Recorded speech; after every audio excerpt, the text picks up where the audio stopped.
Hello மக்களே, welcome to my YouTube channel. இன்றைக்கி பார்த்தீங்கன்னா ஒரு vlog தான். என்ன vlogன்னு பார்த்தீங்கன்னா, இது பொங்கல் பார்ட்டில் பார்த்தீங்கன்னா 5வது பார்ட்டு. இது பார்த்தீங்கன்னா நைட்டு எடுத்த கிளிப்ஸுங்க. நைட்டு பார்த்தீங்கன்னா அவ்வளோ கூட்டமாக இருந்துச்சு. தேர் பார்த்தீங்கன்னா அங்கே போய் நின்றுச்சு. நின்று முடிச்சதும் பார்த்தீங்கன்னா சாமி எல்லாத்தையுமே இறக்கி வச்சுட்டாங்க. கோயிலுக்குள்ளே இறக்கி வச்சுட்டாங்க. இப்போ சாமியை கும்பிட்றதுக்கு தான் இவ்வளோ பேர் போயிட்டுருக்காங்க. அடுத்து பார்த்தீங்கன்னா கொஞ்சம் நாங்கள் ஷாப்பிங் பண்ணுற மாதிரியும் இருக்கும். ஏன்னா ஃபுல்லாருமே பார்த்தீங்கன்னா திங்ஸ் வாங்குறதுக்கும் அப்புறம் பார்த்தீங்கன்னா சாமி கும்பிட்றதுன்னா அவ்வளோ கூட்டமாக இருந்தாங்க. சரியான கூட்டங்க, விலகவே இடம் இல்லை. அந்த அளவுக்கு பார்த்தீங்கன்னா சுற்றி சுற்றி எங்கே பார்த்தாலும் கூட்டம் கூட்டம் கூட்டம் கூட்டங்கிற மாதிரி தான் இருந்துச்சு. அப்புறம் பார்த்திங்கன்னா நானும் என்னோடய ஃப்ரெண்ட்ஸ்லாம் நிறைய பேர் போயிருந்தோம். போய் தேவையான திங்ஸ்லாம் பார்த்திங்கன்னா நிறைய இது பர்ச்சேஸ் பண்ணிவிட்டு அப்புறம் பார்த்திங்கன்னா அவங்கள வீட்டில் போய் விட்டதுக்கப்புறம் பார்த்திங்கன்னா நான், அம்மா, அப்புறம் பார்த்திங்கன்னா எங்கள் ஸ்ட்ரீட்டில் உள்ளவங்க நிறைய பேர் வந்திருந்தோம்.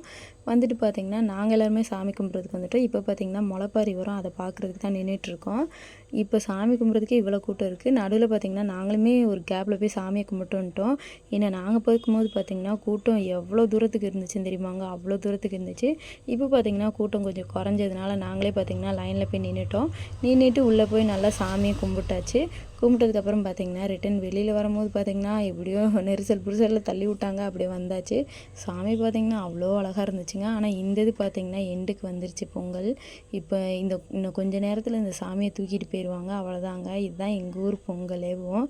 அதுக்கு முன்னாடி பார்த்திங்கன்னா இந்த சாமியை வச்சு சுற்றுவாங்க. அது அந்த செம்ம வைப்பாக இருக்குங்க. அது பார்க்குறதுக்கே அவ்வளோ சூப்பராக இருக்கும். அது பாருங்கள், நீங்கள் அதை பார்த்தாலே உங்களுக்கே அவ்வளோ அவ்வளோ அவ்வளோ பிடிக்குங்க. அந்த அளவுக்கு செம்ம சூப்பராக இருக்கும். எப்படிலாம் என்ஜாய் பண்ணோம் அப்படின்ட்டு பாருங்கள். அவ்வளோதான், பொங்கலும் முடிவுக்கு வந்துருச்சு. அப்புறம் பார்த்திங்கன்னா கரைக்கு மட்டும் இருக்கும். ஒரு 2-3 நாளைக்கு பார்த்திங்கன்னா கடை இருக்கும். இப்போ பார்த்திங்கன்னா பின்னாடி முளைப்பாரி எல்லாமே வந்துட்டுருக்கு. அது பார்த்திங்கன்னா 3 சுற்று சுற்றுவாங்க. கோயிலை 3 சுற்று சுற்றிட்டு அப்படியே பார்த்திங்கன்னா கோயிலுக்கு முன்னாடி எல்லாருமே இறக்கி வச்சுருவாங்க. இறக்கி வச்சுட்டு சாமியை கும்பிட்டுட்ருப்பாங்க. அதுக்கடுத்து என்னமோ ஒரு சிலை மாதிரி என்னமோ வாங்கியிருக்காங்க. அதுக்கு பேர்லாம் என்னென்னு எனக்கு தெரியாதுங்க. அதெல்லாம் வாங்கியிருப்பாங்க. அதெல்லாம் பார்த்துட்டு இருந்தேன். அடுத்து பார்த்திங்கன்னா அது வந்தது என்னென்ன பண்ணாங்க எல்லாமே நீங்கள் வீடியோக்குள்ளே போய் பாருங்கள். அப்போ தான் உங்களுக்கு புரியும், பிடிக்கவும் செய்யும். ஸோ இப்போ வாங்க நம்ம வீடியோக்குள்ளே போகலாம்.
எல்லாமலும்